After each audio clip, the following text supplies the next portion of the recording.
Today I'm going to show you how to use the notification center in Windows 11. So to manage your notifications, you'll need your notification center in Windows.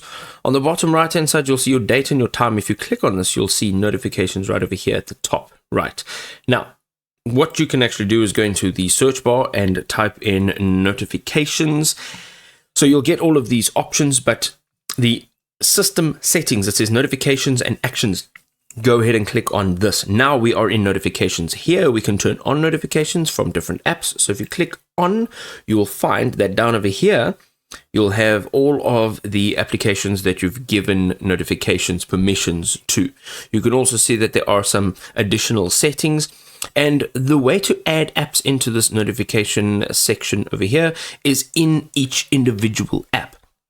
So perhaps if you have an app on your device and you'd like to have notifications sent to your device, let's say it's Slack.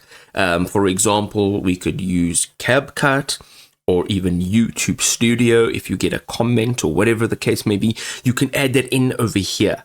All right. Then you have the Do Not Disturb, which you saw the shortcut right over here. That's the button over there. We have the Do Not Disturb, which you can turn on at particular times. You can also set priority notifications, so you can add an app in over here.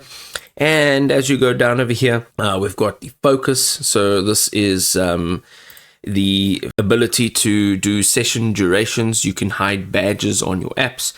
And if you go down over here, you have indicators from keyboard actions. So over here, you'll see this is the position of the on-screen indicators, such as your volume, brightness, and other controllers that will appear right over here in the bottom right.